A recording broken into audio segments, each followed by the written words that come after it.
City police સ્ટેશનના 204 નંબરના ગુનાની તપાસ દરમિયાન શાહિદોના નિવેદનો,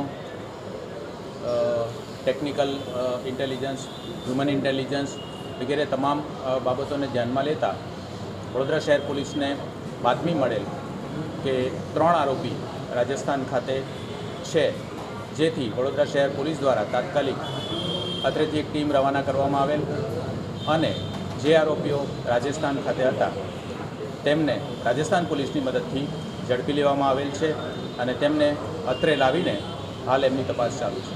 કેટલા આરોપી? કુલ 3 આરોપી લાવવામાં આવ્યા છે. શું કરે છે આરોપી? આરોપીનું ઇન્વેસ્ટિગેશન હાલ ચાલુ છે.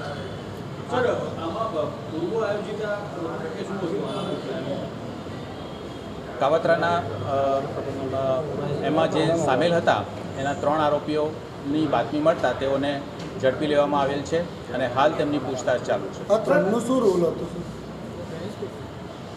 રાજસ્થાનથી આરોપીને ટ્રાન્ઝિટમાં લાવવામાં આવ્યા છે. ટ્રાન્ઝિટ દરમિયાન પણ અમારો ઘણો સમય ગયો છે. હાલ તપાસ ચાલુ છે. વિગતવાર ઇન્વેસ્ટિગેશન, વિગતવાર પૂછતાછના અંતે આપણે સ્પષ્ટ તમામના રોલ કહી શકીએ. પોલીસે આ 3 આરોપીઓને અરેસ્ટ કર્યું છે, પોલીસે લઈને આવી છે, તો પોલીસે શું કયા આધાર ઉપર એ 3ને અહીં આગળ અરેસ્ટ કર્યું? અન્ય અગાઉ જે આરોપી પકડાયા હતા એમના નિવેદનો, હ્યુમન ઇન્ટેલિજન્સ, સોર્સિસ, તમામ જે અત્યાર સુધીની તપાસ થઈ છે એ તપાસના અંતે આ આરોપીઓને લાવવામાં આવ્યા છે. સર, આરોપીઓને અજમેર પહોંચવા સુધી કોણે મદદ કરી હતી એ વિશે કોઈ તપાસ? એ તમામ પાસાઓની તપાસ હાલ ચાલુ છે. એની વિગતવાર માહિતી તમામ ઇન્વેસ્ટિગેશન પૂરું થયા પછી આપણે જાણીશું. અજમેર ક્યાં રોકાયા હતા? કોઈ ધર્મસ્થાન પર રોકાયા હતા, કોઈના ઘરે રોકાયા હતા? તો જ્યાં રોકાયા હતા એ જગ્યાને કોઈને ઉચક્યો છે? અજમેર તેઓ રોકાયા હતા જે બાબતની માહિતી મળી હતી અને અત્રે આપણે વડોદરા શહેર પોલીસની ટીમ ત્યાં રવાના થઈ હતી અને ત્યાંથી અમને રાજસ્થાન પોલીસની મદદથી જબે કરી લેવામાં. હાલ તપાસ ચાલુ છે. વિગતવાર 3 આરોપીઓનું ઇન્ટરોગેશન કરીને એમના જે પણ ઇન્ટરોગેશનમાં એમના સ્ટેટમેન્ટ હોય એને વેરીફાઈ કરીને, કાઉન્ટર વેરીફાઈ કરીને આપણે સ્પષ્ટ રીતે જાણી શકીશું. આરોપીઓનું પોતાનું એક માફિયા ગેંગ નામના એ લોકો ટાઇટલથી ઓળખાય છે. એની વિગતવાર તપાસ હાલ પોલીસ કરી રહી છે. વિગતવાર તપાસ હાલ ચાલુ છે. 3 આરોપીઓનું ઇન્ટરોગેશનમાં પોલીસ વિગતવાર 3ને તપાસ કરી રહી છે. તેમની તપાસના અંતે આપણે સ્પષ્ટ રીતે કેવી રીતે એમનું આયોજન હતું, શું આયોજન હતું, શું રોલ હતો એ સ્પષ્ટ રીતે આપણે જાણી શકીએ. સર, આ જે પેજ છે એ પેજ ઓપરેટ કોણ કરતું? ટેકનિકલ બાબતો, સોશિયલ મીડિયાનું ઇન્વેસ્ટિગેશન, સાયબર બાબતનું ઇન્વેસ્ટિગેશન પણ હાલ પેરેલલ ચાલુ છે. એ તમામ પાસાઓના મુદ્દા ઇન્વેસ્ટિગેશનના અંતે, તપાસના અંતે આપણે સ્પષ્ટ રીતે જાણી શકીએ. આજે 3 જે આરોપી રાજસ્થાન હતા તેમની ધરપકડ કરવામાં આવી છે. જુનેદ સિંધી અને એની ગેંગના સ્લીપર સેલ સાથે પણ કોન્ટેક્ટ આવી માહિતી છે, એ ઉપર પણ વહેતી રહી છે. સાચી વાત છે? એ સંબંધમાં પોલીસ દ્વારા વિગતવાર તપાસ કરવામાં આવી રહી છે. તમામના નિવેદન લેવામાં આવી રહ્યા છે.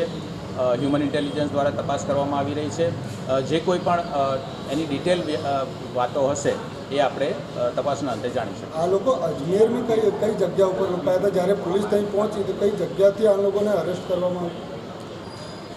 અજમેરમાં એક કોઈ સ્થળે રોકાયા હતા જેની વિગત અત્યારે આપી શકાશે નહીં. કોઈ એક એમના સ્થળે રોકાયા હતા, ત્યાંથી ગુજરાત પોલીસની ટીમ અને રાજસ્થાન પોલીસની મદદથી એમને જબે કરવામાં આવ્યા. આ જે માફિયા ગેંગ છે એમના કોઈ ગોડફાધર કર્યા કે એમને વડોદરાના કોઈ એવા બીજા કોઈને ઉપરના માફિયાઓ સપોર્ટ કરતા હોય કે કોઈ એવા મોટી વ્યક્તિ સપોર્ટ કરે, મોટું માથું સપોર્ટ કરતા હોય?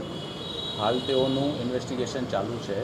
તમામની વિગતવાર પૂછતાછ કરવામાં આવી રહી છે. અન્ય ઇન્ટેલિજન્સ સોર્સિસથી પૂછતાછ કરવામાં આવી રહી છે. ટેકનિકલ સોર્સિસની મદદથી તપાસ કરવામાં આવી રહી છે. તમામ તપાસના અંતે આપણે સ્પષ્ટ ચિત્ર કહી શકીશું. અટકાયતના 15 કલાકમાં સાહેબ પ્રાથમિક તપાસમાં કંઈ જાણવા મળ્યું? ઇન્વેસ્ટિગેશન ચાલુ છે. હાલ આપણે વિગતવાર એની માહિતી પછીથી જાણવા મળશે. સાહેબ, માહિતી એવી પણ મળી રહી છે કે અજમેરથી કાશ્મીર ને કાશ્મીરથી પછી પાકિસ્તાન જવાના હતા, ટ્રેનમાં કાશ્મીર જવાના હતા, ત્યાંથી પાકિસ્તાન જવાના હતા અને ત્યાંથી પછી દુબઈ. એવી માહિતી સામે આવી રહી છે. સાચી વાત છે? આ તબક્કે એ બાબત સ્પષ્ટ રીતે કહી શકાશે નહીં. એમનો ફ્યુચર પ્લાન શું હતો. ત્રણેય આરોપીનું ઇન્વેસ્ટિગેશન ચાલુ છે, ઇન્ટ્રોગેશન ચાલુ છે. એમના પ્રોપર ઇન્વેસ્ટિગેશન અને ઇન્ટ્રોગેશન પછી સ્પષ્ટ આપણે માહિતી મેળવી શકીશું. માં motor driving, safe and sure driving. Driving એ શોખ સાથે આપની મોટી જવાબદારી પણ છે. અમારા ઇન્સ્ટ્રક્ટર દ્વારા સચોટ અને સરળ માર્ગદર્શન. આપની રોજની તાલીમની માહિતી મેળવીને શું અધુરાશ છે એના ઉપર પૂરું ફોકસ કરાય છે.